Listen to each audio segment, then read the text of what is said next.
Assalamu alaikum wa rahmatullahi wa barakatuh. Just as an initial point to make is that next Wednesday we'll be having a Q&A, and there's a description. In the description there's a link to ask anonymous questions. You can ask any question you like, and the whole idea of having the questions asked through that link is so that I have time to actually research and give you a proper answer, as opposed to having questions asked on the day and me trying to come up with an answer which may not be satisfactory. So inshallah, if you use that link about any of the content I've mentioned so far, if there's anything you wish for me to clarify, or anything at all, anything you need Islamic advice for, or any sort of issue you may have which you feel maybe Islam has an idea on how you can fix that, then please do make use of that link, inshallah. The other thing I wanted to mention is today's lecture is the topic is about discrimination. So the content of today's lecture may be quite sensitive to some audiences. However, all I ask of you is so that you have an open mind, and remember that only through disagreements and discussions can we move forward as a human race. So without further ado, inshallah, we can begin with a salawat in your household. Allahumma salli ala Muhammad wa ali Muhammad wa ajil. أعوذ بالله من الشيطان اللعين الرجيم بسم الله الرحمن الرحيم صلى الله عليك يا سيدي ومولاي يا أشرف الأنبياء والمرسلين يا حبيب الله العالمين يا أبو القاسم يا مصطفى يا رسول الله صلى الله عليك يا أمير المؤمنين يا سيد الوصيين يا علي بن أبي طالب السلام عليك يا فاطمة الزهراء سيدتي نساء العالمين السلام عليك يا أبو محمد الحسن بن علي المجتبى السلام عليك يا أبا عبد الله وعلى الأرواح التي حلت بفنائك عليكم مني سلام الله أبدا ما بقيت وبقي الليل والنهار ولا جعله الله آخر العهد مني لزيارتكم. All together in your households, inshallah. السلام على الحسين وعلى علي بن الحسين وعلى أولاد الحسين وعلى أصحاب الحسين ورحمة الله وبركاته. Allah subhanahu wa ta'ala mentions in the magnificent book, the book of wisdom, the great connection we have to the Holy Prophet sallallahu alaihi wa alihi, being the Holy Quran, where the Holy Prophet said that I leave behind Kitabullah wa itrati Ahlul Bayt. I leave behind two weighty things, one being the book of Allah and the other being my Ahlul Bayt, and they will be together until they reach me at the pond of Kawthar. Meaning that the Holy Quran and the Ahlul Bayt are two entities which we must stick to if we want to follow the prophetic message. Allah subhanahu wa ta'ala mentions in this holy book, in Surah Al-A'raf, verse number 12, what prevented you from prostrating when I commanded you? And Shaitan replied, I am better than him. You created me from fire and created him from clay. Sadaqallahu al-Aliyyul Azim. This whole theme and topic that we're going for in these 10 nights is about self-awareness and self-reflection, and really analyzing any sort of act that you do or act that is done to you which changes your emotional state or changes the emotional state of others. All those acts which are as Allah subhanahu wa ta'ala tells you, should be changing your emotional state, but they don't change your emotional state. Like for example, if you pray or fast and it doesn't change how you feel about things, I want you to have the self-reflection. That is the aim of these 10 days, inshallah. Yesterday we spoke about happiness. We spoke about how in capitalistic societies, in the capitalistic world, how different corporations, different industries, different conglomerates, they all try and sell you a piece of happiness, trying to take from your identity and tell you what should make you happy and shouldn't make you happy, and how you can pay them for your piece of happiness. Whereas Islam mentions a completely different thing, that when you define your identity and your happiness should be with those things which bring you closer to Allah subhanahu wa ta'ala and them alone. Because Allah subhanahu wa ta'ala is not like a human being who is fallible. Allah is infallible. If you trust everything, all your affairs with Allah subhanahu wa ta'ala, then Allah subhanahu wa ta'ala you will be very happy with your life, very satisfied to your life till your dying breath, inshallah. Yet today, inshallah, we will speak about a different topic. We will speak about a topic which is affecting us till today. From 1400 years ago, no, before that, even when you read the Bible, even when you read the Torah, you can see that this issue of discrimination, whether it be racism, whether it be against women, whether it be against the elderly, this discrimination has existed from the dawn of mankind.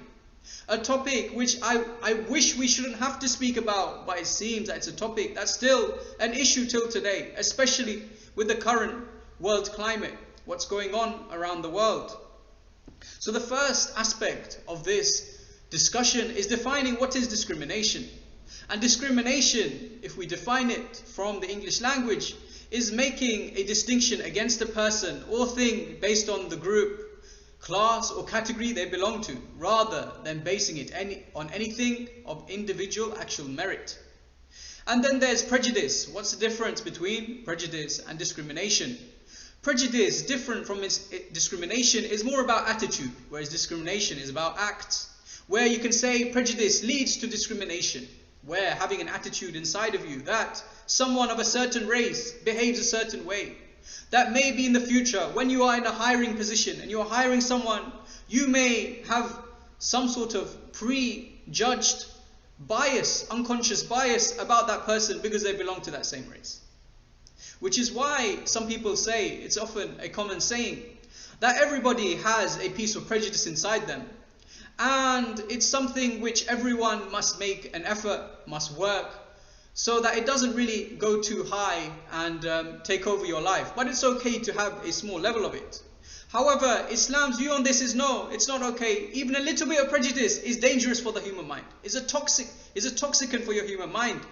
Because the same way someone may say, oh no, I drink a glass of wine once a month. I drink a glass of wine once a week. I drink some alcohol on a very occasional basis. Just for social norms, just to be a little bit happy sometimes. The same way that every alcoholic, if you go to them and they have alcohol problems and you ask them, how did it start? It would have started the same way. Meaning that if you have something that is toxic in a small level, if you leave it there, it may grow and grow and grow, until you have full-blown discrimination in your nature and you cannot even see what discrimination is happening. So the first part of this lecture, the first part of this concept of discrimination is how do we identify discrimination? Because obviously my identification of discrimination is going to be different from someone who is a different gender to me, from someone who is a different race to me, from someone who is a different religion to me. Where if you take someone who by their social norms is the most good looking person in the world, and you take someone who's not the most good looking person in the world by social norms, that you will see, if you ask them what is discrimination, what are the issues which affect you today, they will come up with completely different reasons. Where you'll see the one who has a matter of privilege will probably mention completely different things. Where if you told the person who does not have that privilege, that they will think, what is this issue that this person is bringing up? This is not, no, I have much bigger issues than these people. So the first thing is trying to understand it from a perspective where you're not actively the recipient of this discrimination. So it's important that we as human beings, that we try and listen to others who experience discrimination, who are different from us. And sometimes you hear a common response to those who complain about discrimination, where you say, oh my God, just get on with it, stop complaining. You're always complaining, just get on with it. If you make some effort, then this discrimination won't occur in the first place. And that is only because of the person saying that is someone who does not understand and is not in the position of being a recipient of that. Because if you think about that, this is the same form of argument that you may bring up when you're living with your siblings and you have an argument with one of your siblings and you say to them, oh, stop complaining about this, it's so minor. The reason you say that, or the reason, and the only reason I'm saying this example is so that maybe everyone may have had an example where they've had an argument with someone and that person has said to them, stop complaining about this, just do something about it. Is that the reason the person may say that is because they do not understand your perspective. They don't understand where you're coming from. The same way, if you are someone who is white and you hear about someone who is black who is suffering from some sort of discrimination, you have no right to just say, get on with it, start working hard, that's how you fight this discrimination. No. You can never understand the issues that someone with a different identity has. So it's up to you to listen to them. You have to lower yourself so that you listen to the identity of others, the issues that other people have of different identities. An interesting experiment, which is actually now a hit Hollywood movie, is about the Stanford prison experiment.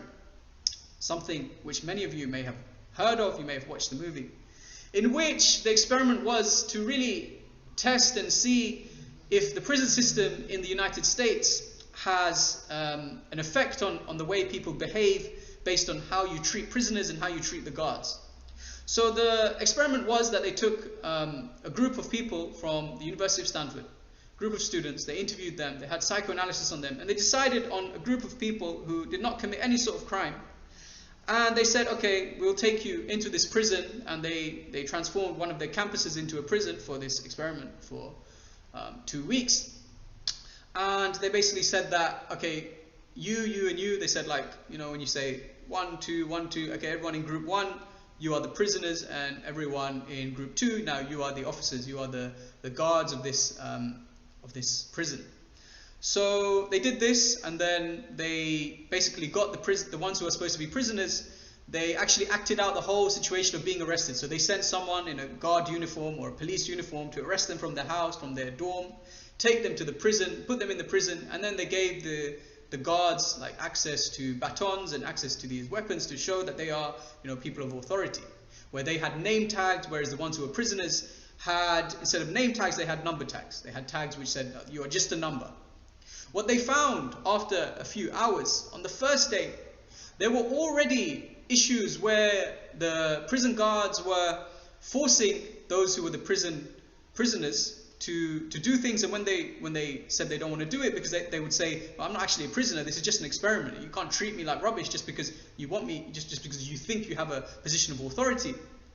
They said that what happened on the first day is that they got the prisoners to do press-ups, and while standing, putting their foot on their back, and said, okay, do 10 press-ups when they disobeyed the prison guards. The second day you found that some of these prisoners were stripped naked by the guards. They were put into showers, stripped naked, and had water sprayed all over them. This experiment ended on day 6 because of what had happened. It got too severe. And what happened was other psychologists, when an independent psychologist came and checked out this experiment, they said, why did it take 6 days to end this experiment? This was inhumane. After day 1, after day 2, it should have been ended straight away. And the funny thing is, the psychologist who was in charge of this experiment, his role in all of this was to act out the idea of being the superintendent of this whole prison cell. And he says, the reason I didn't stop this experiment earlier was because I was so involved in the role that I had given myself that I forgot about my role as a psychologist. That because of that, I actually thought I was a superintendent, and I let this go on and on and on until someone else had to tell me that what is happening is wrong. One of the conclusions, one of the hypotheses that they got from this experiment is that if you bring up certain people with certain you tell them something about themselves from a young age, for example, and you tell them that you, maybe in an indirect way, maybe in a subconscious way, you tell them that you are superior to this person, or you have authority over this person, that the individual, if they do not really think about it, they don't self-reflect, they'll just fall into that role, up to a point where they will just feel that they are superior to these people. How do you think slavery happened for so long? Because white people in America, all over Europe, all over the different countries, were told from a young age that black people are inferior, that black people are like animals, black people are like this, are like that, they don't have brains, they have smaller brains. And you can even see that Adolf Hitler, when he had his whole manifesto, you can see he has an image of the black person's anatomy and a white person's anatomy, and it's truly disgusting, despicable, the propaganda which he showed to the people. And they actually believed it, because they believed that yes, this is the case. I've been put in this role, and I'm not really going to question it, as shown in the Stanford experiment, which after 1-2 days it really turned into something disastrous. So that's one way in which discrimination comes about.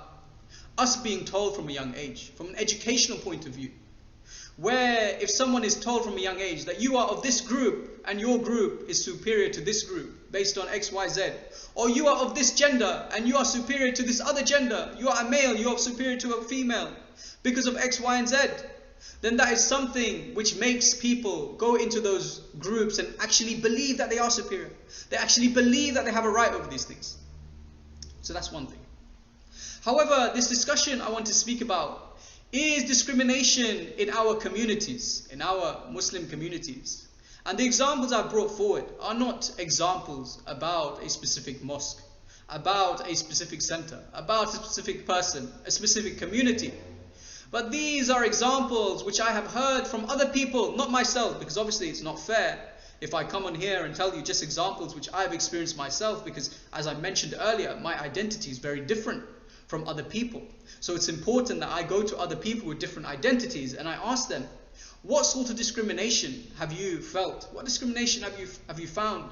And how would you feel should be the correct way to deal with these issues? So if you recite a loud salawat, inshallah, we can begin with these issues.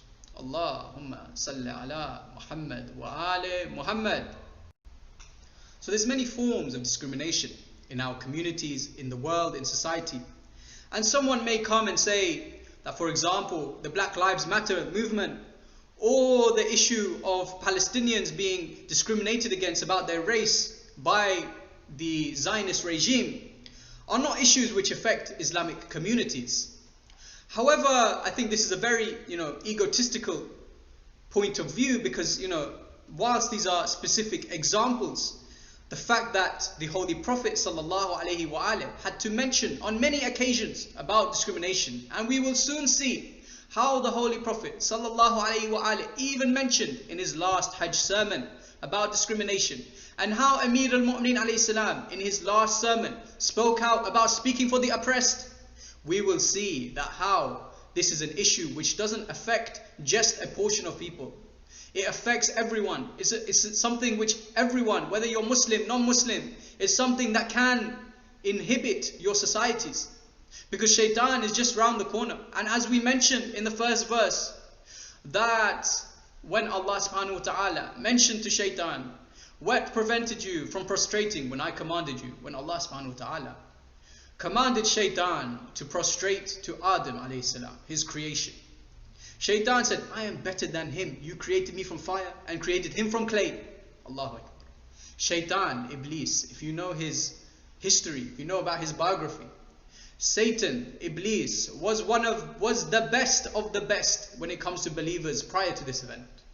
When it comes to the jinn, he was the best jinn, to the point where Allah subhanahu wa ta'ala allowed him to come to the heavens and to prostrate with the angels. Can you imagine how high your status must be, that Allah subhanahu wa ta'ala brings you to the heavens, allows you to communicate with the angels? This was Iblis. Yet what is it that set the chain of events off to make Iblis the worst creature in terms of piety, in terms of taqwa? The creature which from that day until the last day, who has its sole aim to misguide mankind. What was that act? It was the pure act of saying, what, you want me to bow down to someone who is made of clay when I'm made of fire? How many times have you seen this? A similar sort of metaphor in society. You see, when you watch these documentaries about how America was all those years ago, you always see that someone may say, you want me to sit in the same cafe as a black person? How dare you? How could you even think such a thing? Or when you see across nationalities where you say, you want me to communicate with this person who's a different nationality to me? You see this a lot. And this is the same sin which led to a chain of events which made Iblis the worst creature of all time. So we can see that it's an issue which affects us definitely. And there's different forms of discrimination which I have got together through examples I have heard from a variety of people. And I've heard these examples from not just one center it's happened in, but multiple centers across different countries that these issues do occur. And inshallah, I ask you to keep an open mind when you hear this, and please do not take this as a personal attack. This is for all of us. I say to myself first, that I must make an effort myself to stop discrimination from happening where I see it. So the first issue which we've seen is, for example, skin color, where we see in certain communities, those who are darker are seen as uglier than those who are light-skinned. You go to certain countries and you have these products called Fair and Lovely. You have all the adverts about how to become beautiful, how this identity of beauty is. And you see them all having people, all the advertisers and all these things are very light-skinned people. What is this? The same way I mentioned yesterday about how all these conglomerates try and steal your identity by defining what your happiness should be. The same way these conglomerates, they take your identity and try and make you decide what beauty shall be. Because if you look at pictures of people who are deemed beautiful over the last 200, 300 years, you will see pictures and think, how do people find that beautiful? And they may see pictures, if you showed them what is beautiful today in social norms, they may say, how is that beautiful? That's disgusting. So you see, this truly is how beauty is in the eye of the beholder. And beauty is something that changes with the social norms of that time. So I want you to think about, next time, when you think about what you find attractive, what you find beautiful, I want you to think, why is it that you find these certain things beautiful? Why is it that maybe you find someone of a certain color, a certain heritage, of a certain country, more beautiful than someone from a different country? Think about it. Of course, I don't have a right to tell you that you must find this X, Y, Z beautiful. You have no right to think what is beautiful, not is beautiful. No, that's not what I'm saying. What I'm saying is to think about to yourself why you find certain things beautiful. So we see that in form of skin color, that is something that is affected till today in our communities. And you see even at the time of Rasulullah sallallahu alayhi wa alayhi, in his last Hajj at the time of Arafah, when he delivered one of his final sermons, he mentioned to the people, he said in a long sermon, that a few things which we will mention in full. But one sentence he mentioned was that no white is greater than the black, and no black is greater than the white. And the only thing that makes someone higher in status is their piety, is their taqwa. So this is what Rasulullah had to say. And think about it. This was towards the end of Rasulullah's message. So these people who have access to the Holy Prophet, we don't have access to the Holy Prophet directly in this day and age. We cannot go to him, ask him questions, ask him about our doubts. However, these people did. And the fact that towards the end of his life, after he delivered his entire message, he had to still remind the people that no white is better than the black, and no black is better than the white. Because this discrimination was certainly occurring. No matter how much you taught people, it was occurring. Yet Rasulullah had this reminder to tell people. Because that's exactly how we try and change our ways. Remind ourselves. Think about what we're doing. Think about our actions. Think about why we find certain colors more beautiful than others. That's the first thing. The second thing is the entertainment industry. Where you see, for example, in the comedy sector, you'll see comedy from 50 years ago, and comedy today is very different. 50 years ago, you'll see certain comedy sketches which make fun of people of a certain race. Whereas today, people will not dare make fun of that race. And in 50 years' time, probably it will be different again. Because comedy is something again subjective. Something which, all these conglomerates try and steal your identity again in what you find funny. Because comedy is an amazing thing where it can really control how you view other races. Like I mentioned in the Stanford experiment, where if you tell someone something about their role in society and you tell them about another group, that will stay with them and they will start to even believe it. Where in comedy, maybe the same way the Ku Klux Klan used to make comics, used to make all these things about how the black race is inferior, and people used to find it funny, all these jokes about them, to the point where you had a racist America. And even till today, you have this inbred racism. Maybe because in the Deep South, you'll see a lot of humor, a lot of comedy is still about those of a certain race or those of a certain religion. That discrimination against the blacks, that discrimination against the Muslims, that discrimination against the Jews. You'll see this discrimination all around. And because they control what comedy is, what entertainment is, they can control how you feel towards those races as well. So be aware of that. Really self-reflect. The same way I said to you yesterday. Think about next time you see an advert saying to buy this thing to get happiness. Think about, why is it doing this? The next time you see a comedian making a joke about someone of a different race, a different group, or someone making a joke about their own race, their own group, think about, how does this affect my mind and my psyche, my brain, when I think about this group in the future? We also see, for example, in the Holy Prophet ﷺ, when it came to nationality, you had examples of companions, great companions, the best of companions, where they were discriminated against because of their nationality, because of their bloodlines. That's another big issue. Are you telling me that in our communities we don't have any discrimination against bloodlines? I think you must be kidding yourself if you think so. When it comes to marriage, you see certain people say, no, we cannot marry someone because they don't have this superior bloodline than this other bloodline. However, we'll get to bloodlines in a little while. When it comes to nationality, we see someone called Salman al-Muhammadin. Subhanallah, what a beautiful name. What was his name before Salman al-Muhammadin? Salman al-Farsi. Salman, the Iranian, in other words. The same way, if you call me Abbas the Indian, would I like to be called Abbas the Indian? Of course not. I have a name. Why are you identifying me by the nation that I come from? I'm Abbas Mirza. That's my name. The same way you see some people in some biographies, they talk about John, the companion of Imam Hussein alayhi salam. They say John Aswad, John the Black. What type of description is this? What type of name is this? To give someone who you love, who is a companion of Imam Hussein alayhi salam, to call him John the Black or Salman the Iranian. Why is it that Salman al-Farsi had his name changed to Salman al-Muhammadin? We see from a hadith where it is narrated from Imam al-Baqir alayhi salam. He says a story where he says Salman was seated with a number of people from Quraysh in the masjid. They started priding over their lineage, saying, my bloodline is this, I am so great, I am from this individual. Another one would say, I am from that individual. Please, my friend, why are you priding yourself over your bloodline? You had no choice over this. This was predestined by Allah subhanahu wa ta'ala. You had absolutely no effort into this bloodline, yet you're priding yourself over it the same way. Remember the Stanford experiment. How when you tell yourself something, you start to believe it. Which is why these people, from a young age, they were told that you are from this sacred bloodline. And you even see in all these, all these shows, all these things on Netflix, you always say about, someone who, from the Vikings or something like that, they always get told, you are from this sacred bloodline and you need to keep your bloodline's name afloat. The same way with Pharaoh. I am from the pharaohs, and if I am the weak chain, what's that statement from the Prince of Egypt? I don't want to be the weak chain which blows down my whole lineage. That's what Pharaoh says.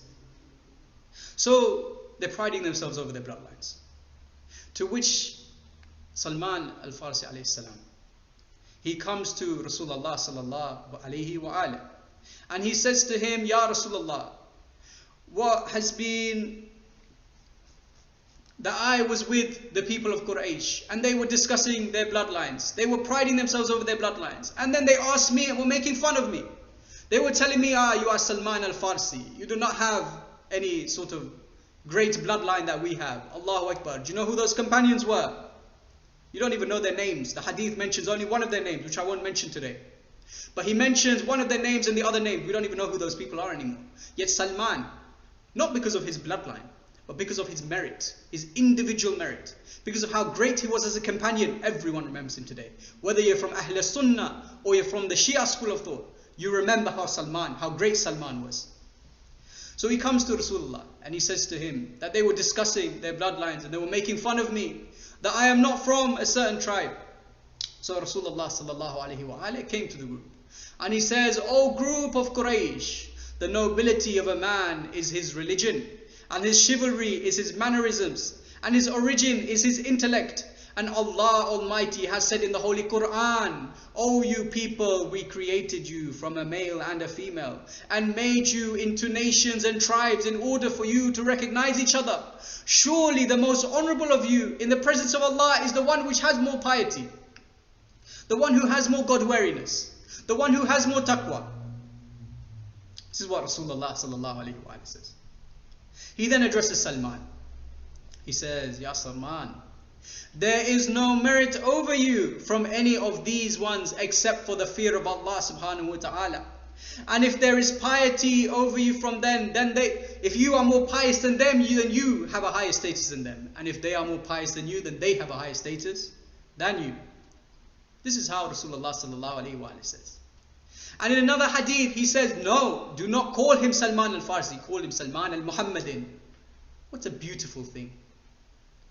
This is how Rasulullah tackled the discrimination that happened against Salman in terms of his bloodline, in terms of his nationality. This is how Rasulullah said, that you are one of me. Does that mean that we can be one of Rasulullah?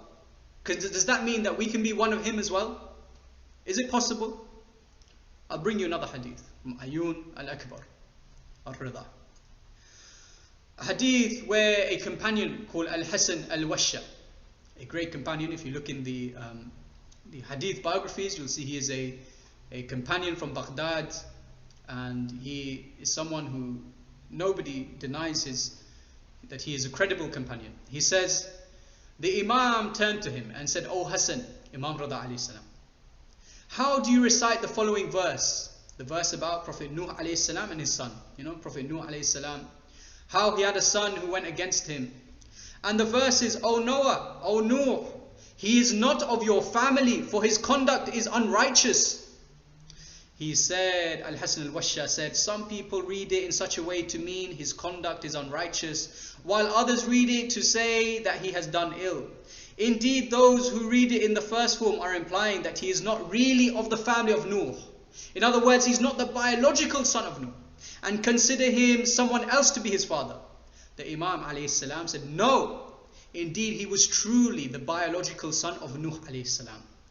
However, since he disobeyed God, the honorable, the exalted, God separated him from his father." You know, the spiritual bond, because Allah, we mentioned in the Quran, what makes you higher is taqwa. That taqwa is the measure of a human being.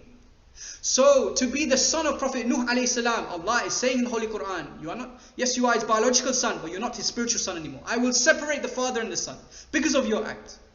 He separated him from his father. This is exactly the same situation that holds true for us, the Ahlul Bayt. Imam is saying this. Whichever one of you does not obey Allah subhanahu wa ta'ala does not belong to us. Ya Hassan, who is from Baghdad. Ya Hassan, who has no lineage to the Holy Prophet sallallahu alaihi wa alayhi. Ya Hassan, if you obey Allah subhanahu wa ta'ala, then you are one of us, the members of Ahlul Bayt. Subhanallah. We have so much interest in the lineage we come from, so much interest in the nationality or the bloodline we have, and we forget the basics of this religion. We forget the basic understanding of what the Imams brought, what Rasulullah sallallahu alayhi wa alayhi brought to us. The basics of this religion, that if you obey Allah subhanahu wa ta'ala, you will be with the Ahlul Bayt. Whether that means on the Day of Judgment, whether that means spiritually, it means that you will be with the Ahlul Bayt. And there's nothing more that we want except that we are with the Ahlul Bayt. Yet you see in certain centers, and it's, I guess, understandable to an extent, where you have people who run the center who belong to a certain ethnic group, whether that's Iraqi, whether that's Indian, whether that's Pakistani, whether that's Afghani, whether that's Iranian, whether that's Khoja.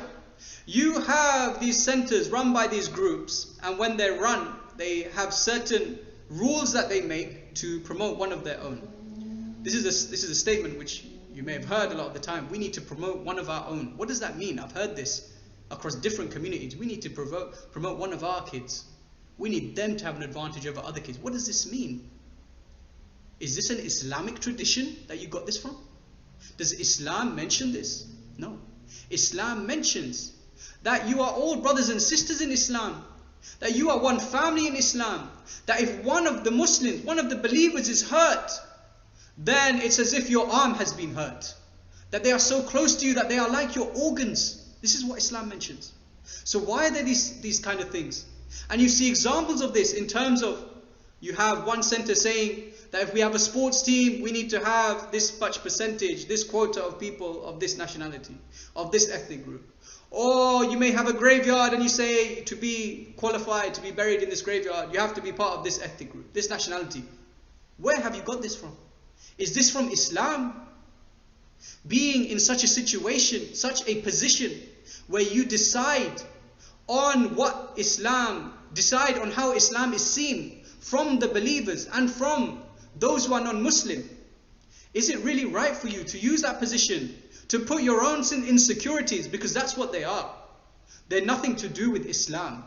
To put that up there and to show Islam as something that it isn't, is that correct? Because the most dangerous thing, brothers and sisters, the most dangerous thing is when you mix Islam with falsehood and you try and present falsehood as Islam.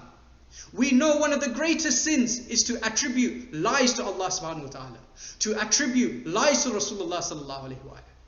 We have a hadith which mentions a person will be brought to the day of judgment, and then a bottle of blood will be brought to them, and it will be said that you caused this blood to be spilled. You are responsible for this blood. In which the person will say, I never killed anyone. What do you mean? I did not do anything.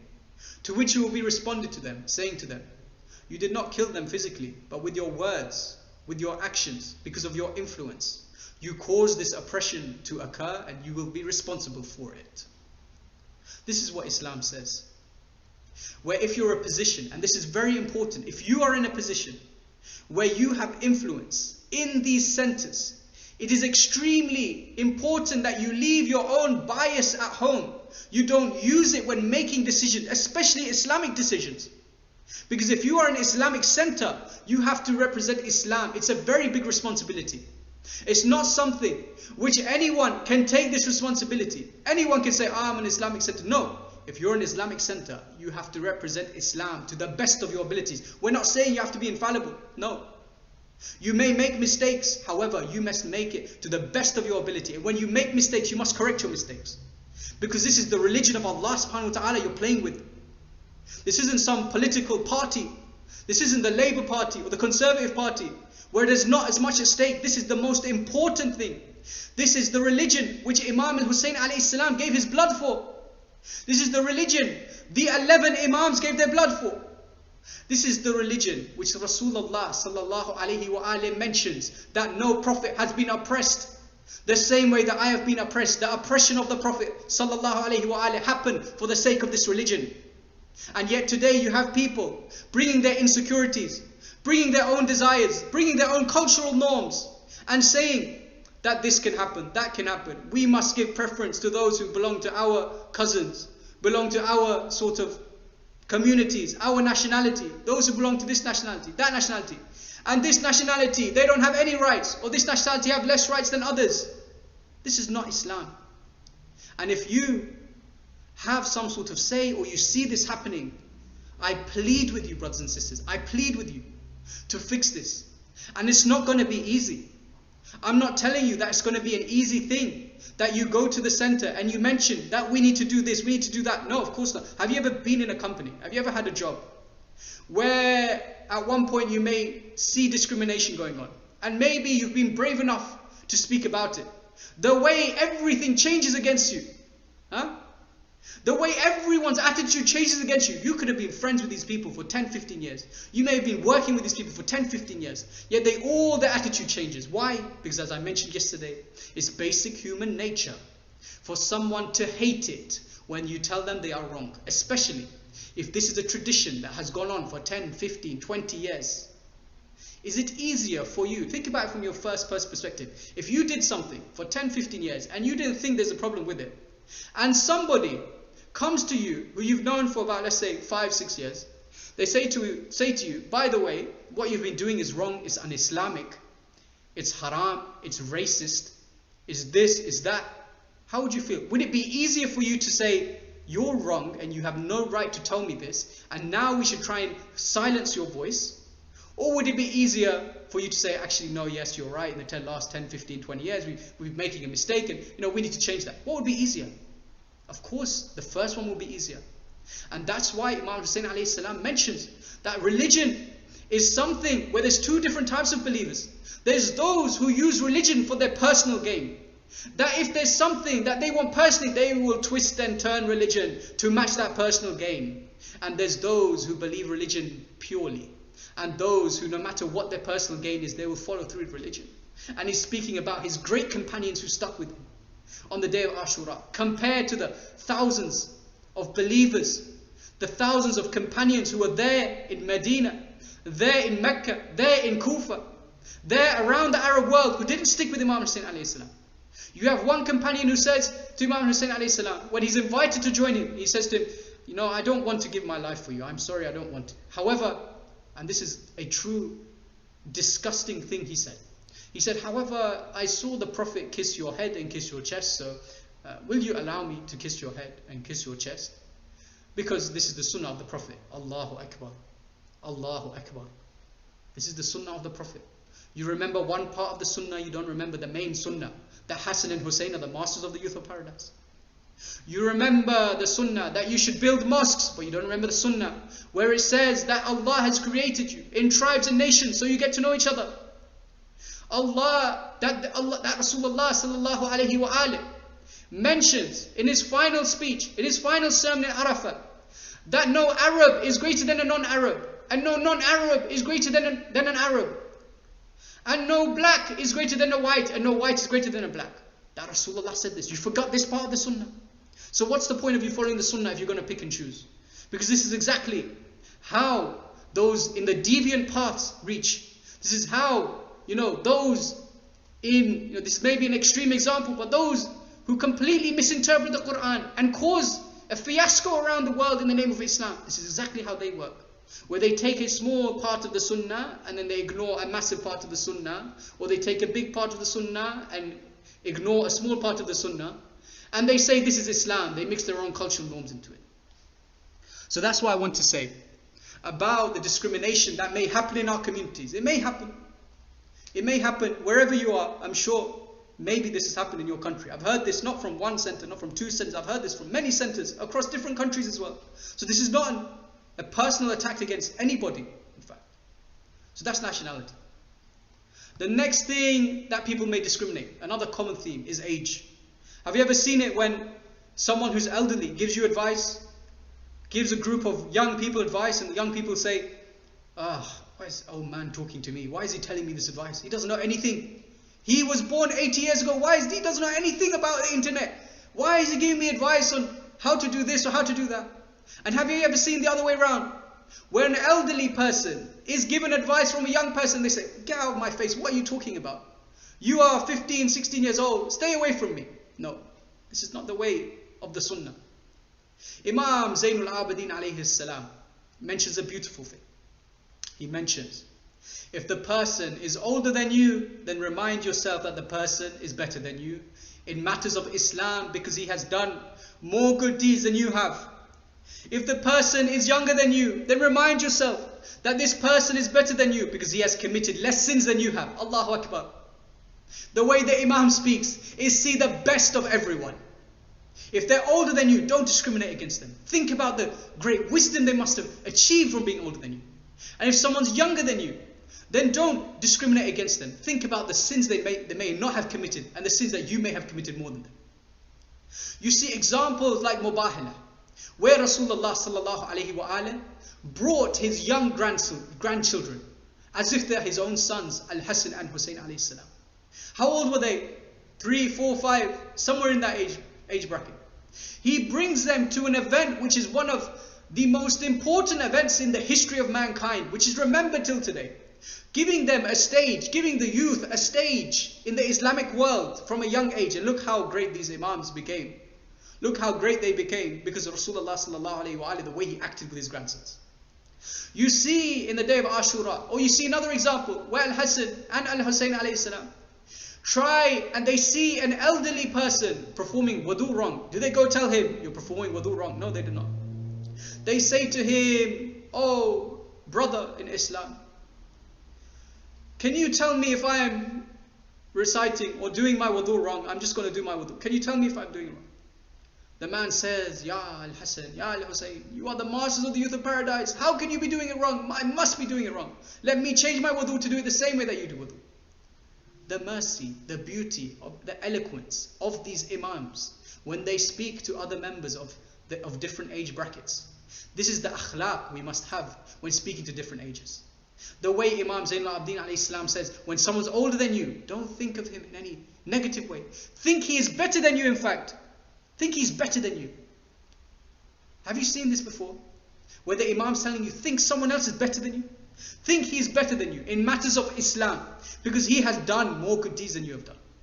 And if he's younger than you, remind yourself that he is better than you in terms of he's committed less sins than you have. And we see in the camp of Imam al-Hussein alayhi salam, how you had individuals who are very old like Muslim ibn Awsija. You had individuals who are very young like Al-Qasim ibn al-Hasan. And inshaAllah, in a few nights we will be discussing the Masa'ib of Al-Qasim ibn al-Hasan.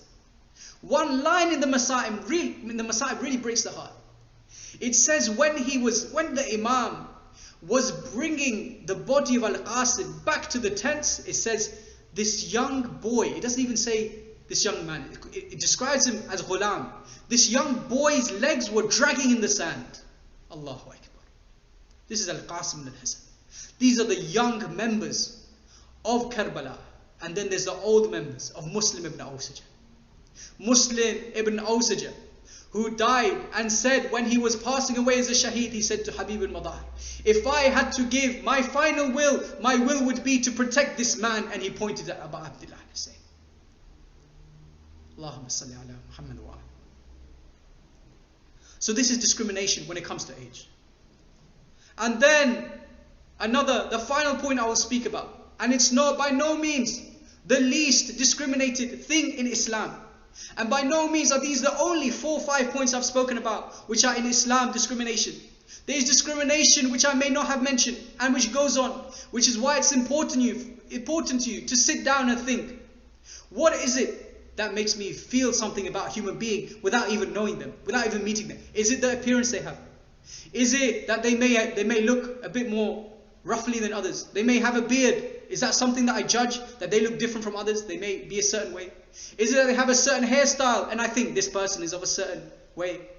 Is it that they are of a different gender? Is it that they are of a different nationality? You need to really sit down. Do they have a disability where you think, oh, he's nothing?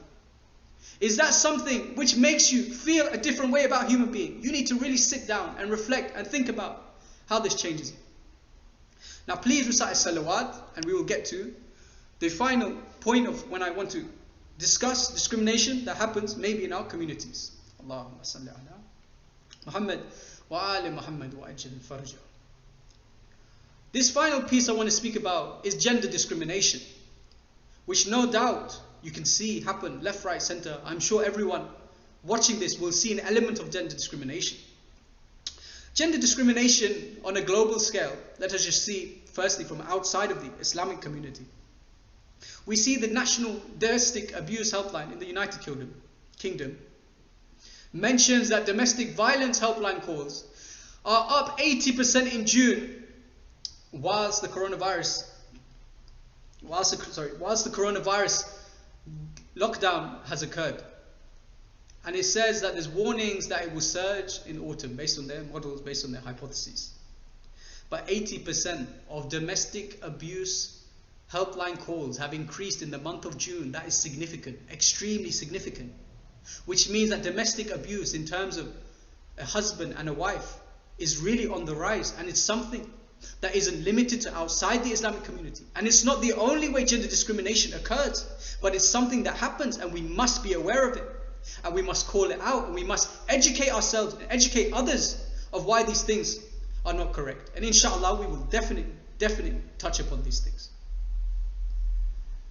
One thing about domestic abuse, I'll touch on it first in fact, is that Sheikh Haydar Hubbullah, may Allah lengthen his life and may Allah allow more of his works to be translated in English, for this is one of the great scholars of our time.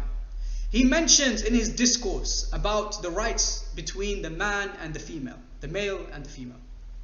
He mentions an interesting thing in one of his conclusions. He says, one thing when analyzing these hadith which mention a certain thing about the male and the female, the differences, is to realize that they have all been narrated from a male, and they have all been concluded from males, and that males have an unconscious bias to have control over females, and that should be taken into account when deciding what hadith is authentic and which is unauthentic. Subhanallah, what a beautiful saying.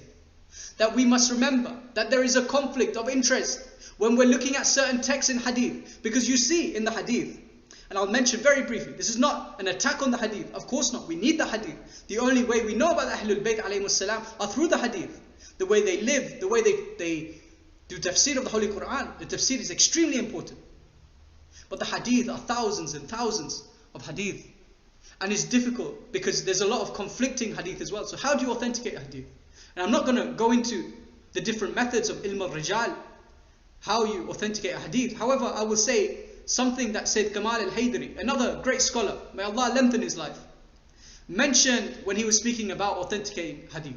He mentions that, for example, Shaheed al-Sadr, Shaheed Baqir Sadr, he said when he would read Al-Kafi, his assumption, his default conclusion would be that this hadith is unauthentic.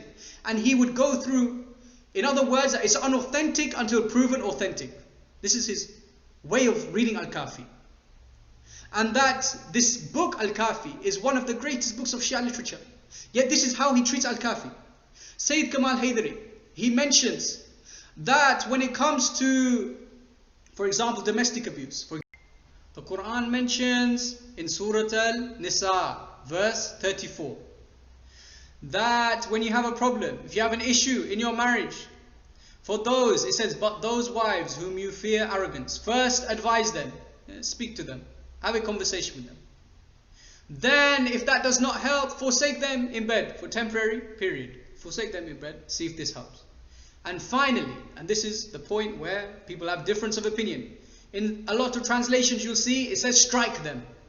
And we need to speak about this. The reason we need to speak about this verse is because domestic abuse is on the rise. Domestic abuse happens, and sometimes when a man beats his wife, a Muslim man, he will use the Holy Quran and say, no, I'm justified. This is the word of Allah subhanahu wa ta'ala.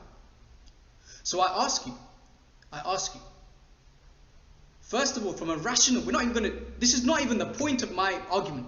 I'm not going to produce this as my source of my argument. But from a rational point of view, does it make sense for the Quran to advise you in terms of how to resolve your relationship by saying, first, speak to them.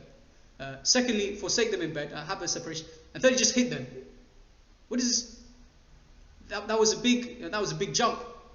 And the word used, the Arabic word, adrab, where some say, forsake them. Sorry, some translations which say strike them.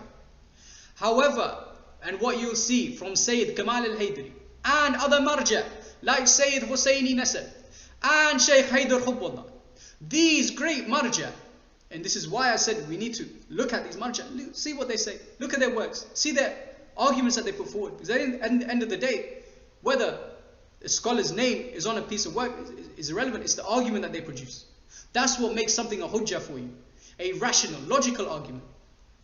So what Sayyid Kamal Haydari mentions is that, does it make any sense to say, to strike them when in the Arabic word, in the Arabic language, where the same word, adrab, means what? It means a strike. That's how you describe a strike in terms of when you have workers, doctors, junior doctors going on a strike, they don't want to work, they stop working, or you have teachers stop working so they can strike, this is the word used, adrab, i.e. stop communicating, stop doing your things, stop on your marriage, have a temporary break from your marriage, leave them for a little while. This is what Allah subhanahu wa ta'ala is mentioning in the Quran. And we see arguments put forward, for example from Husayni Nasr, where he mentions, how is it possible that the Quran mentions to strike your wife, and in another hadith from the Prophet, an authentic hadith, it mentions that how does a man embrace his wife with the same hand he strikes her with? If Rasulullah is condemning striking in an authentic mutawatir hadith, how is it possible for the Quran to mention something to say strike the wife when that same translation could be to leave your wife for a short period? To take a temporary strike from them, i.e. not strike physically, but a strike, a temporary break. Sayyid Kamal Haydari also mentions, he mentions that in Islamic literature, there is a rule when it comes to striking an animal, that it's haram to strike an animal. There is a rule when it comes to striking your children. If you strike your child and it leaves a mark, you have to pay some sort of money. This is a sin, it's a crime, and you have to pay for that. Yet, the same religion says that you can strike your wife. How is that possible? And he mentions that the religion of Islam has a spirit. The religion of the Quran has a spirit. And anything that goes against this, and he says that there's only a few hadith which mention to actually strike physically. But if anything goes against this spirit of Quran, the spirit of Islam, then you reject these things. You reject them. That if the tafsir of this verse is saying that it means to physically strike them, and that goes against all the reasons I just mentioned, that you reject it. The same way where you see in other hadith, there's other hadith which mention that the woman should stay at home and the man should go out. The woman shouldn't recite certain surahs of the Holy Quran, but the man should recite all the surahs. Where did this come from? When in the Holy Quran, in Surah Al-Ahzab, verse 35, it mentions, indeed the Muslim men and the Muslim women, the believing men and the believing women, the obedient men and the believing obedient women, the truthful men and the truthful women, the patient man and the patient women, the humble men and the humble women, the charitable men and the charitable women, the fasting men and the fasting women, the men who guard their private parts and the women who guard their private parts, and the men who remember Allah often and the women who remember Allah often. For them Allah has prepared forgiveness and a great reward. Allahu Akbar. This verse came down when Asma bint Umays was told by different people saying Islam's not a religion for women.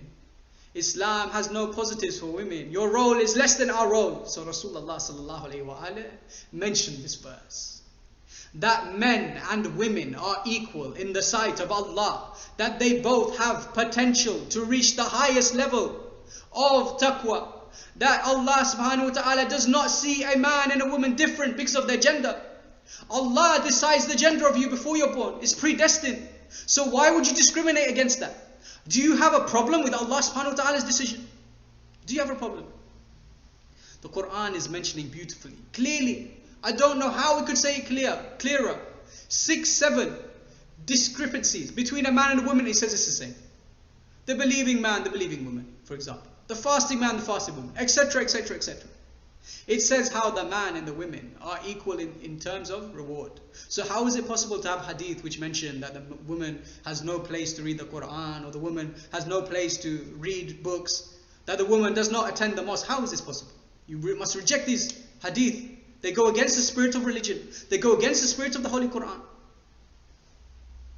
And it's a real shame, because I've heard from people who are brought up, non-Muslim people, who are brought up in different countries, where they've come to us and they've said to us, are women allowed in mosques? Huh? That's a strange question, I've never heard that before. Are women allowed in mosques? Why? Because in my country, when I grew up, the mosque was just filled with men. There was no space for women. They never allowed women to attend the mosque.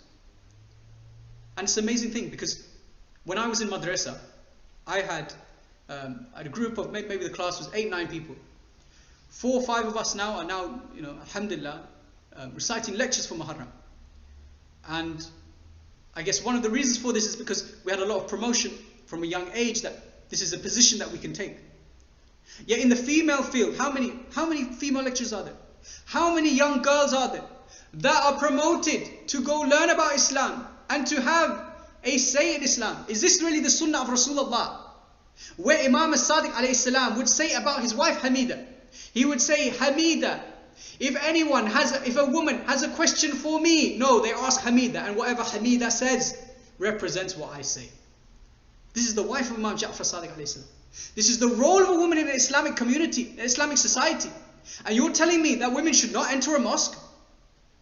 You see, sometimes even in London, you have mosques, and maybe it's due to space, but in some cases I've seen mosques which are the biggest of mosques. They have large space where they do Eid al-Fitr. On Eid al-Fitr they do Salat al-Eid. They have a space for the men where they say that the men can pray here, but they don't have a space for the women. So women turn up, they say, where can I pray? They say, no, you can't pray here, you go home, go back home.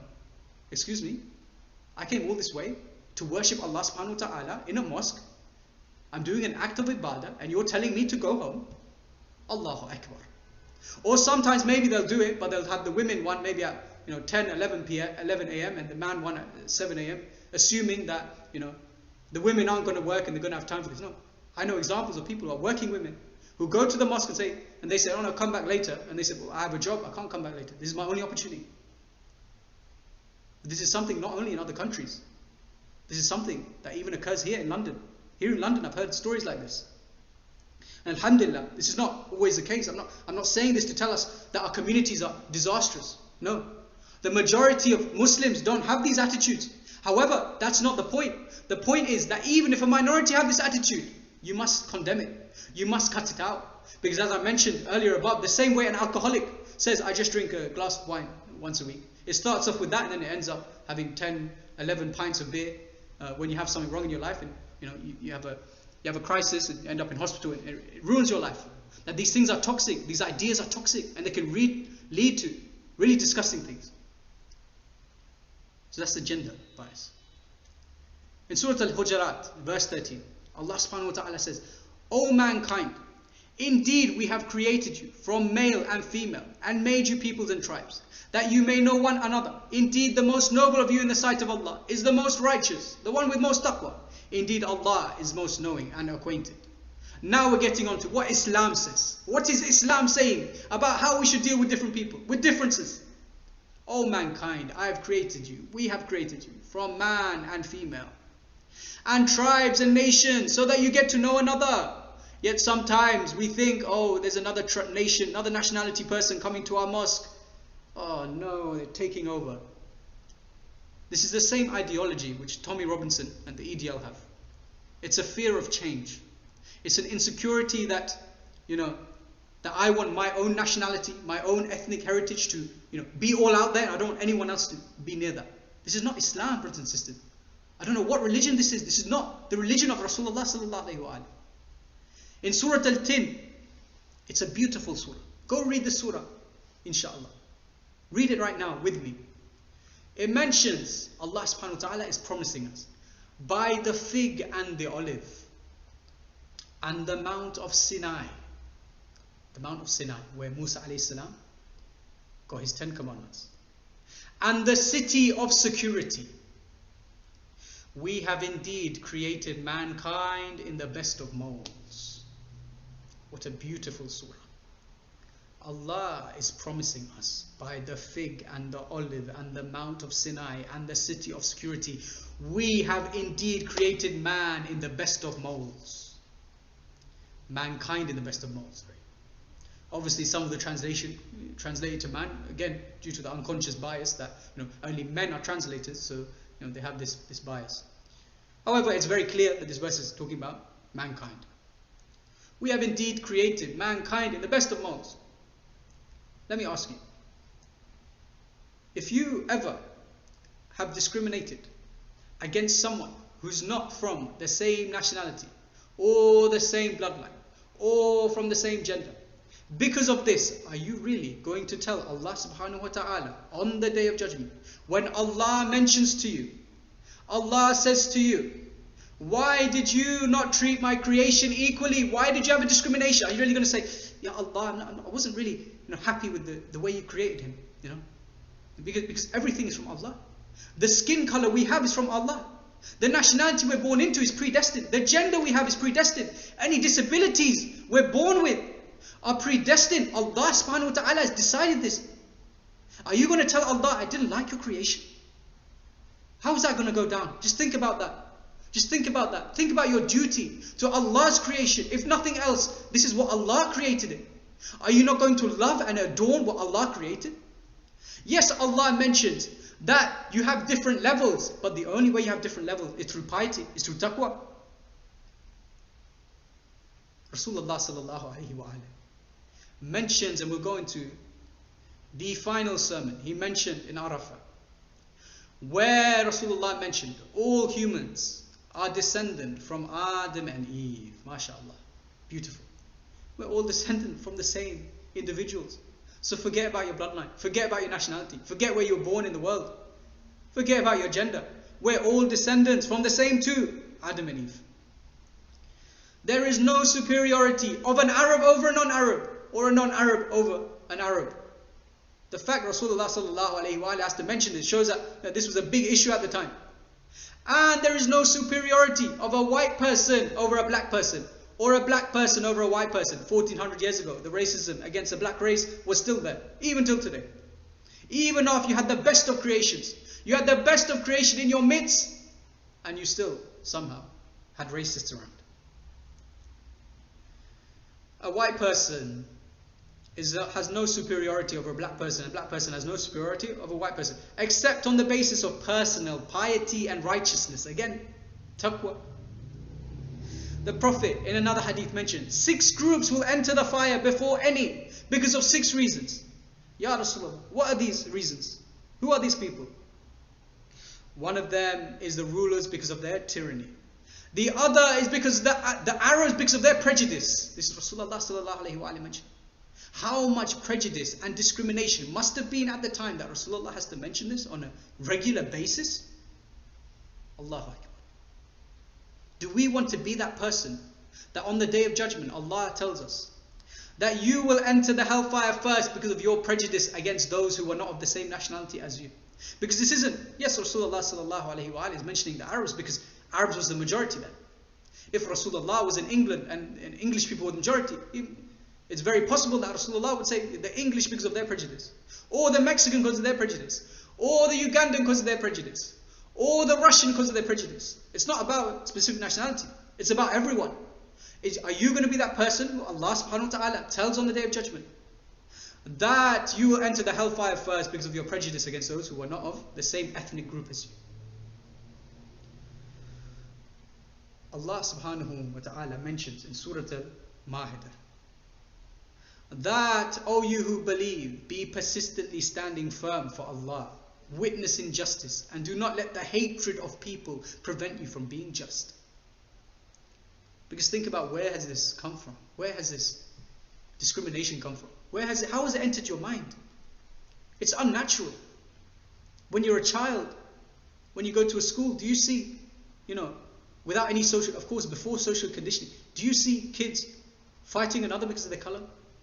Do you see women, girls and boys having arguments? Do you see girls and boys, not making friends? Do you see them act differently to one another? No. So where does this unnatural desire come from? This unnatural racism. Allah subhanahu wa ta'ala says, witness injustice and do not let the hatred of people prevent you from being just. That's another thing of self-reflection. Reflect on yourself and think that the hatred of people shall not affect me. I do not want the hatred of people to affect me. Be just, that is nearer to righteousness, and fear Allah. Indeed, Allah is fully aware of what you do. Allah is watching every single action, every single prejudice, every single discrimination that you do. Allah subhanahu wa ta'ala is watching it. And by God, you do not want to be the first group who enters the hellfire because of these actions. Another hadith.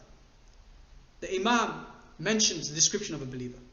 He says, he is not prejudiced against he whom he does not like, nor biased in favor of one he loves.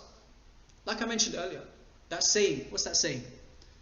That one of our own needs to, I want a positive thing for one of our own. If there's a job going or something, let's do it for one of our own. What does that mean?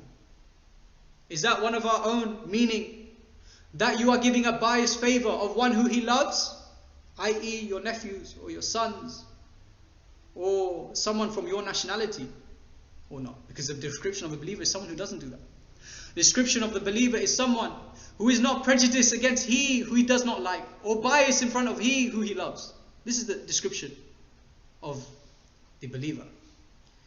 And inshallah, today, I hope I've gone through a few things. I started off with we're talking about the definition of discrimination, the fact that Shaitan, la'natullahi alayh, was the first individual to commit racism or discrimination. And that caused the chain of events to make him the most hated creature in mankind. And then we went into what is discrimination, what is prejudice, how prejudice leads to discrimination. And we spoke about the Stanford prison experiment, that if you put people in certain social roles, that this affects them, where they'll just conform to that role. They'll just start to believe it. And we've seen that in the entertainment industry, where if you make comics, from a young age you sell kids comics saying that this race is more inferior than this race. That this is something that will cause people to actually believe it, and this is how you keep slavery alive for, hundreds of years. And then we mentioned how different forms of discrimination affect not only the world, but affect our own institutions. And we spoke about, for example, skin color, nationality, bloodline, and we refuted all of this through Islam, all of this through Quran, through Hadith. We refuted it. Why this is un-Islamic, why this needs to be kicked out of Islam. Kick it out. Why you cannot discriminate against age. Why you cannot have domestic abuse against women. You cannot, just because they're weaker than you may be, physically weaker in many cases. You cannot abuse them. And how certain interpretations may have come about because of discrimination, because of prejudice. How mosques need to open up to more women. How they need to,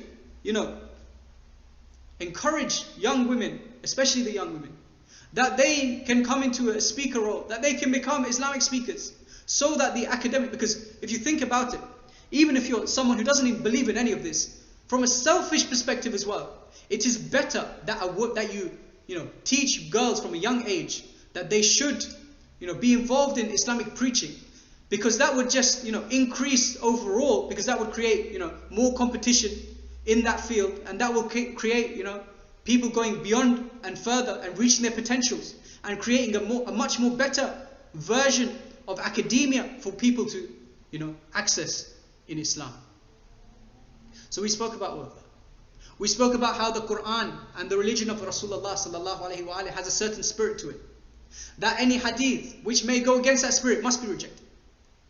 We spoke about how Islam in the Holy Quran mentions about men and women, how they are equal in the sight of Allah. The only thing that increases you in the sight of Allah is your taqwa. We spoke about in Surah Al-Tin how mankind, Allah has promised by the fig, the olive, Mount of Sinai, the city of security, that mankind has been made in the best of molds, and that on the day of judgment we will have to be held accountable. That why did we not give something to this person just because of their nationality, just because of this or that. And how Rasulullah in his final sermon mentions that we're all from Adam and Eve. There's no superiority of an Arab over a non-Arab. There is no superiority of a white over a black. We mentioned that the believer is one who doesn't bias against the one who does not like, or doesn't bias in favor of one he loves. And that Allah tells us in the Holy Quran to witness injustice and do not let hatred prevent the people from being just. So how can you do in the next few days or the next few months, or how can you change your life to actually try and stop this prejudice and this discrimination of occurring? The first thing is, as I mentioned earlier about the mosques, how an Islamic center may be seen as an Iraqi center, or an Iranian center, or a Khoja center, or a Pakistani center. How we need to change the idea that this is not a center that belongs to a certain ethnic group, a certain nationality. That this is a center that belongs to all of the Muslims. This is a center which is representing Allah subhanahu wa ta'ala. We also mentioned how it's difficult for me or you to understand the plight of someone else who has a different identity to you. So how do you combat this? Have meetings, brothers and sisters. Have a meeting on a monthly or weekly basis where you invite people of all different identities. You make it an open circle where people can talk about how they feel discriminated against. Do not feel offended. Because brothers and sisters, as I mentioned at the beginning of this lecture, this is a very sensitive topic. But sometimes these hard discussions, these hard truths are necessary for humankind to move positively, for us to get closer to Allah subhanahu wa ta'ala. It's never easy. The same way a company may shut down, it may try and make you feel like there's a problem with you, and that's why you feel discriminated against. The same way people may think the same thing. Because at the end of the day, institutions are run by people. People like me and you, the local community. And it is our responsibility, one at a time, each of us, to think about any sort of things that may happen in our institutions which may be un-Islamic, maybe about discrimination, maybe about prejudice. Because we do not want to be that person on the Day of Judgment when Allah subhanahu wa ta'ala throws us in the hellfire because we were prejudiced to someone because they had a different nationality to us. Or we don't want to be that person who on the Day of Judgment Allah brings a bottle of blood or a piece of oppression and says you are responsible for this oppression because of what you did, because of the actions, the words that you did. So use your position, brothers and sisters. And this is not for you. Maybe you're thinking, I don't have a position in the mosque. I don't have this position, I can't do anything. This is not for me. It's for everyone else to do. No, it's for you as well. If your mosque is your local mosque, you are a stakeholder in that mosque. The mosque is for everyone. It's not for a certain group of people. It's for all Muslims. It's even for non-Muslims to attend the mosque. That's what a mosque is for. So you have a responsibility as well to stand up for the rights of those who are oppressed, to stand up for your own rights. And it's not easy, as I mentioned. It's a difficult task. But brothers and sisters, this is the Husseini message through and through. Where Imam al-Hussein alayhi salam, where people went against him and he stood for the truth. Those companions who you would have thought were the best of companions. You had those who were the sons of companions, where you have certain fabricated hadith saying that they were the closest companions of Rasulullah. You have, for example, Umar ibn Sa'ad, the son of Sa'ad ibn Abi Waqqas. Sa'ad ibn Abi Waqqas, who is mentioned in the hadith, which is, obviously we say it's unauthentic, but the hadith which mentions there are 10 promised paradise, Sa'ad ibn Abi Waqqas is one of them, from the hadith of Ahl Sunnah. The fact that such a hadith exists shows that people trusted Sa'ad ibn Abi Waqqas to be close to the Prophet. Yet his son, who would have imagined his son would be one of the evilest, the worst creatures of mankind. And Imam al-Hussein alayhi salam went against this individual. He stood for the truth with a group of individuals, where you had someone in the social pyramid who was known as Aslam, the Turkish slave. You had someone who was John, the slave of Abu Dhar. You had someone who was Habib ibn Madahib, a scholar of Kufa. You had someone who wasn't even a Muslim before he came to Imam Hussein, a Christian Wahhab. But he was Muslim due to his submission to Allah subhanahu wa ta'ala. This is the message of Imam Hussein. And if you truly follow the message of Imam Hussein, then you will take points to change your life, to reflect today, and reflect on methods which you can use to affect the way the Islamic communities are run, and how we can kick discrimination and prejudice out of these communities. Even in your own households, remember, brothers and sisters, that the way you speak in front of your children, or in front of your parents, or in front of your friends, maybe you think it's a joke. Maybe you're making jokes of discrimination, jokes about the other gender, jokes about women, jokes about black people, jokes about Sikhs, jokes about Hindus, jokes about Pakistanis, about Iraqis, about Iranians. Maybe you're making these jokes and you think, oh, it's just playful humor. Brothers and sisters, did I not mention above how these jokes, if you tell someone something enough, they'll start to believe it. Even if it's a joke, it will affect their subconscious. Even if it's not true, it'll affect their subconscious. So we need to be extremely careful the way we speak with one another. And inshallah, one of the nights is how our duty is to each other, and we will discuss this in more depth. Because one of the consequences, and I'll finish off on this, one of the consequences of speaking to someone in this manner is that they may grow up and they may say, I don't want to marry someone because of their color of their skin, or the nationality they have, or some sort of prejudice, or some sort of, in this point, is discrimination. Because this is not the religion of Islam. The holy Imam al-Asr, Imam Hujjat ibn al-Hasan, Imam al-Mahdi, Ajjalallahu ta'ala Farj' Sharif, his own mother was someone from Abyssinia. Some say she's from Sudan, was a black woman. This is who Imam Hassan al-Askari alayhi salam married. You also have other imams who had mothers who are black. And you're telling me that you are rejecting someone because of their nationality, because of the color of their skin. Is this Islam? Is this the Sunnah? This is not the Sunnah, not Islam.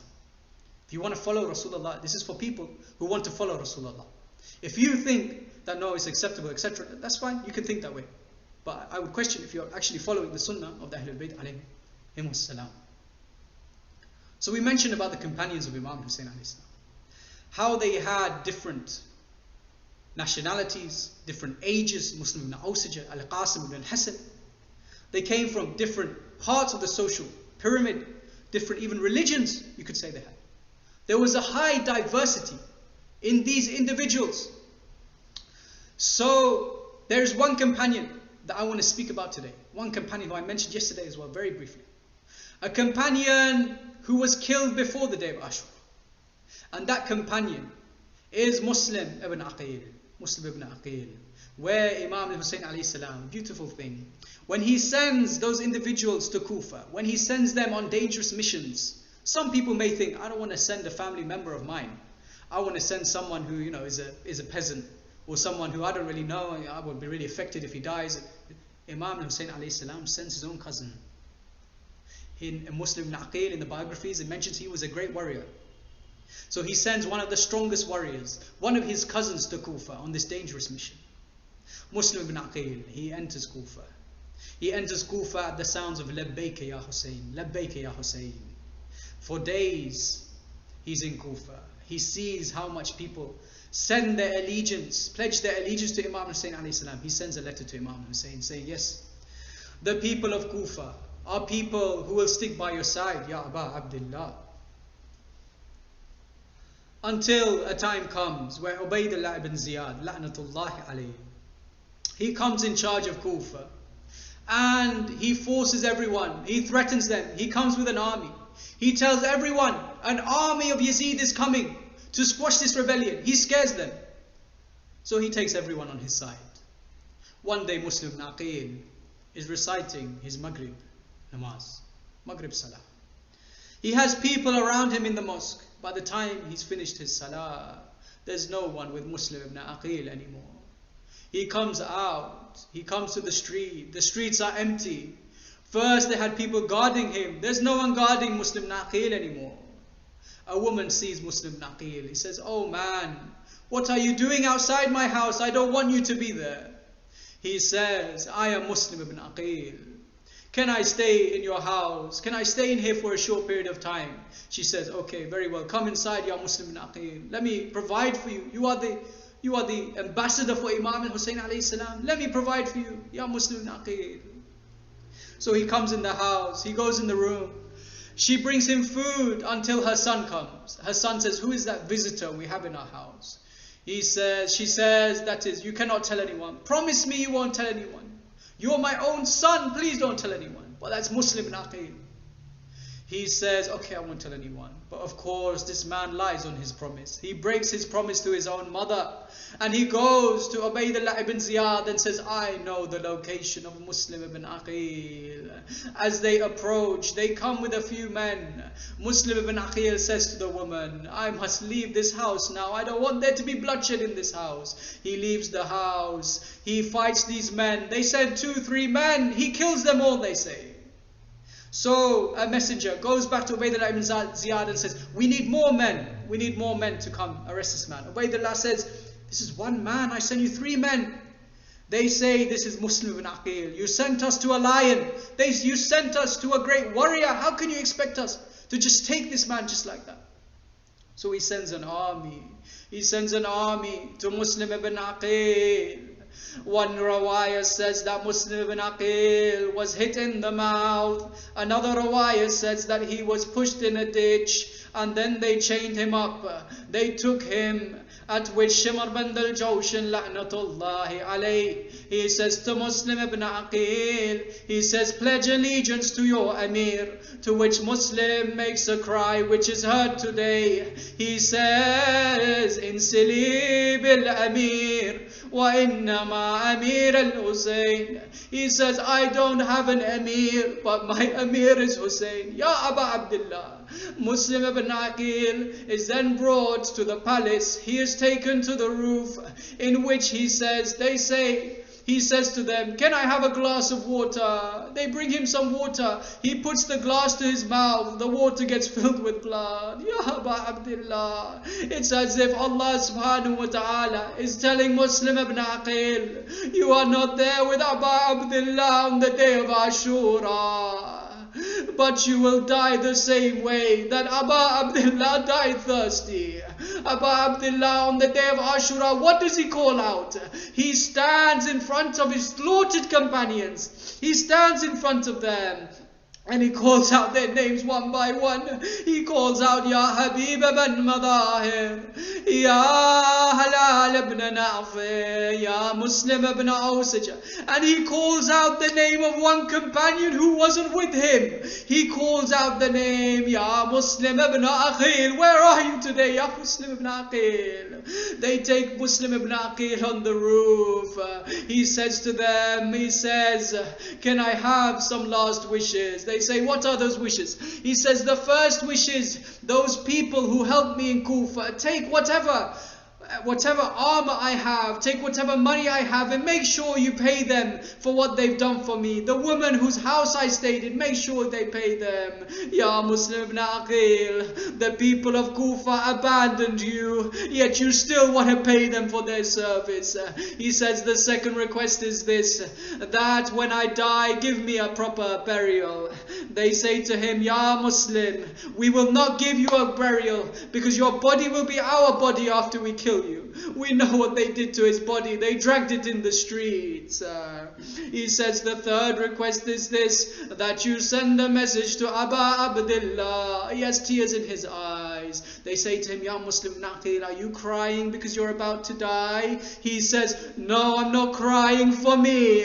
I am crying because Aba Abdullah thinks that they are honorable people in Kufa. I sent a message to Aba Abdullah and I told him that the people's hearts are pure. Please, oh man, send him a message and say they have killed me. Allahu Akbar.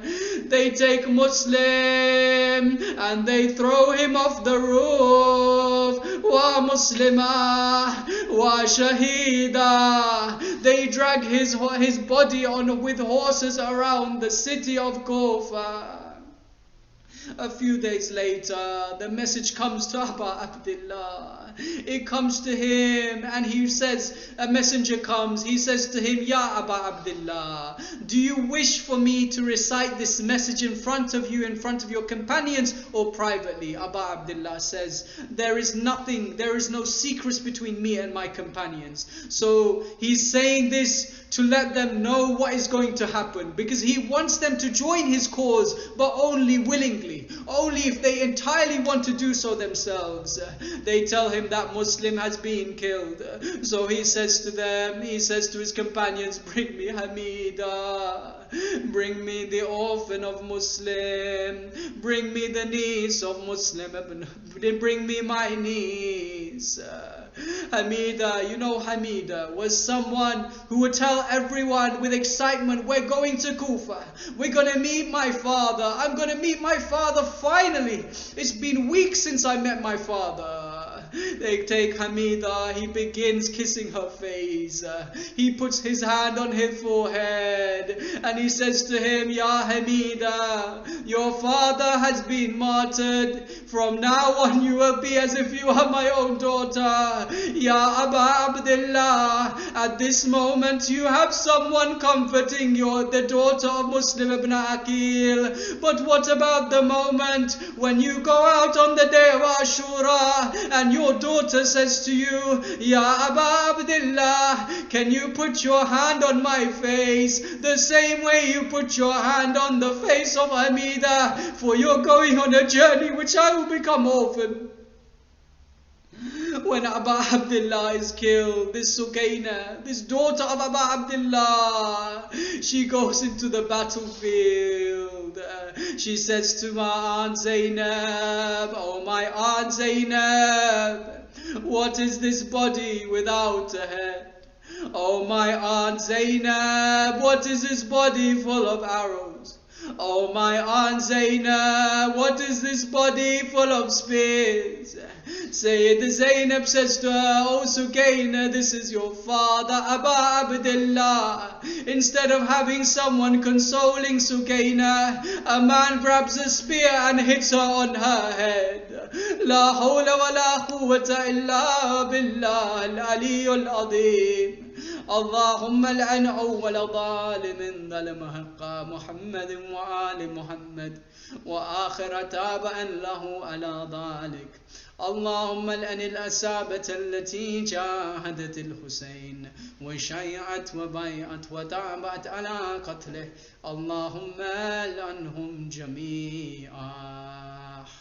Allahumma salli ala Muhammad wa ali Muhammad. Inshallah, we put our hands up and do dua faraj so that we have the dream, the happiness of the 12th Imam with us, inshallah, soon. Bismillah ar-Rahman ar-Rahim. Allahumma kun li waliyik al-Hujjat ibn al-Hasan salawatuka alayhi wa ala aba'ih في هذه الساعة وفي كل ساعة وليا وحافظا وقائدا وناصرا ودليلا وعينا حتى تسكنه أرضك توعا وتمتعه فيها طويلا برحمتك يا أرحم الراحمين. Assalamu alaikum wa rahmatullahi wa barakatuh. Just as an initial point to make is that next Wednesday we'll be having a Q&A, and there's a description. In the description there's a link to ask anonymous questions. You can ask any question you like, and the whole idea of having the questions asked through that link is so that